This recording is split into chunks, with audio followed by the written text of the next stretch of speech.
Joining in, that's exactly why the 41st Infantry Brigade Combat Team was created back in 1917 for service in World War I.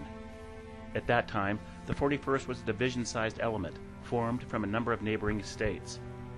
They named the unit the Sunset Division due to its proximity to the Pacific Ocean. Since then, the unit has developed a proud heritage.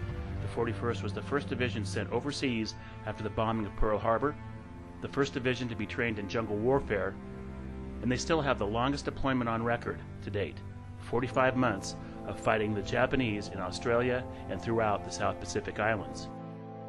In 1965, the Sunset Division was reorganized as a separate infantry brigade, and it continued its rich legacy with elements deploying in 1999 to protect Patriot missile sites in Saudi Arabia. In 2004-05, 2nd Battalion 162nd Infantry conducted full-spectrum operations with the Arkansas National Guard in Iraq, where 2 of the 162 sustained several casualties due to their heavy involvement with the fight for Fallujah and during the first free elections. In September 2005, the 41st was the first brigade to assist with security and disaster missions caused by Hurricane Katrina. In 2006, the brigade once again successfully deployed to Afghanistan to help fight the war on terrorism. In the summer of 2008, the brigade started their train-up process in Gowan Field, Idaho for their 2009 deployment to Iraq using the portable XCTC training facility concept. With the help of this highly mobile and technologically advanced tracking system, XCTC provided the soldiers an area to conduct training operations and the ability to conduct very in-depth after-action reviews. The system records the soldiers' training, movement, and progress through a GPS tracking system, giving the commands in real time. Commanders can look at the battlefield, their troops, and other circumstances to provide an accurate picture of everything the computer simulation has captured, and then replay these training engagements during their AAR. Prior to the brigade's pre-deployment training at Fort Stewart, Georgia in 2009, the brigade spent 3 weeks at Camp Roberts, California, completing the majority of warrior training tasks. In order to stay ahead of the power curve once they arrived at Fort Stewart, Land Nav, Weapon Squall, Combat Lifesaver, Humvee Rollover, and many more warrior tasks were completed to Army standard. The first week in May 2009, the 41st found themselves in the heat of Georgia. The brigade quickly set up shop for the training to follow. First Army had their standards, and the brigade had their professionalism. As the record stands, the brigade met them with flying colors. The training at Fort Stewart covered a broad range of topics. 41st Brigade staff and soldiers were trained from basics to biometrics. Biometrics, a high-tech personnel identification system, is used to fingerprint and iris scan persons identified as potentially harmful to the coalition and Iraqi forces. This database is then used by us and the Iraqis to track these individuals, minimizing their ability to create harm. Soldiers were taught how to communicate and track activities on the battlefield with CPOF, or Command Post of the Future, a computer program that has given Army commands an amazing amount of real-time information on activities taking place in their theater of operation, a far cry from some of the earlier signal equipment the brigade has deployed with in eras past. Although a lot of newer technology was taught to the troops, the training schedule did not leave out basic battle drills. 3 days of base defense was mandatory for all troops deploying into theater.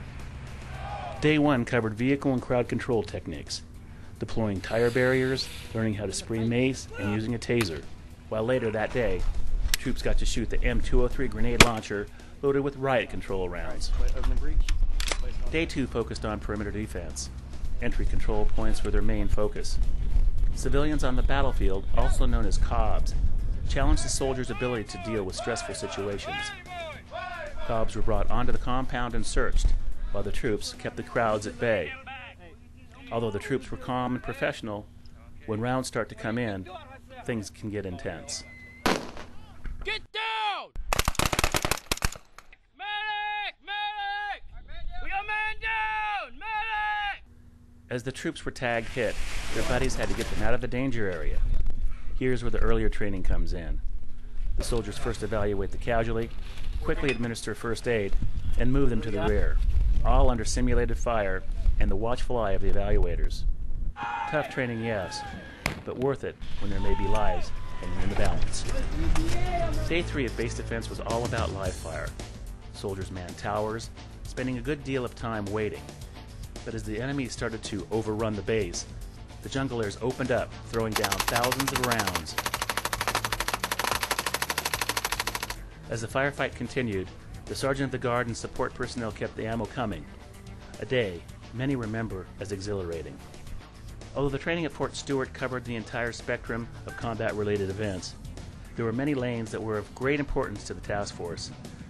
Because the main mission of the task force is convoy security, the bulk of the task force needed to qualify with weapon systems mounted to moving vehicles. Gunnery lanes 7, 8, and 9 did just that. These lanes familiarized and tested the crew's ability to identify, communicate, and engage targets that are hostile. Because the rules of engagement in Iraq are changing, troops must be certain that a possible target is truly a threat. As the dust settled from the training and all the mandatory tasks had been completed, the brigade was certified for deployment. The long days had been worth it, and the troops were now setting up for movement into Iraq. Only a few things were left to be done: the brigade run and the casing ceremony. The brigade run is traditionally conducted to help bond the entire task force together with one event, knowing that it will be many months before the task force elements are all together again. It's a major milestone for the task force. But the largest milestone seen so far by the task force was the casing ceremony. Here on Fort Stewart's parade field, family, friends, and top brass gathered to celebrate the hard work and dedication of over 3,000 individuals heading for a long and difficult deployment to Iraq. As Oregon's governor and adjutant general reviewed the troops, a sense of pride swept over the crowd.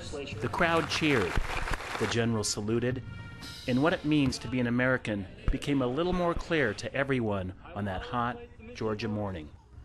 The task force was ready. This brigade, these Jungleers, enabled by other states across our nation, they are trained, they're manned, they're equipped to accomplish anything that comes their way. The next day, elements of the brigade started their movement to Iraq. The trip took approximately 20 hours, each element stopping at different locations for refueling. Sometimes in this business, you can find yourself in some distant locations. What city are we in? Bucharest, Romania.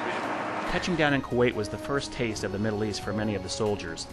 As their buses pulled up, the troops quickly got their first in-country briefings and then unloaded their gear for a short stay in a large tent city. The next phase was to undergo more mandatory training and ensure that everyone's weapons were functioning and zeroed correctly. Once these mobilization tasks were completed, it was time to cross the berm and get in place for what the next 8 months would bring. The various elements that make up Task Force Jungleer all headed to various locations throughout Iraq. The brigade's headquarters element found themselves working out of Talil Air Force Base. They had not much more than a warehouse to occupy, so the first boots on the ground cleaned and redesigned the building. Toting lumber, framing walls, and rewiring the building all had to be done to make the Tactical Operations Center functional. Construction on a command bridge also had to be completed. A bridge capable of holding up to 40 personnel would serve as the physical platform for the brigade's operations center, in which all information on the brigade's operations would flow through. As the new operations center comes together and the signs on the building change, the 41st Infantry Brigade Combat Team has set itself up once again for operational success.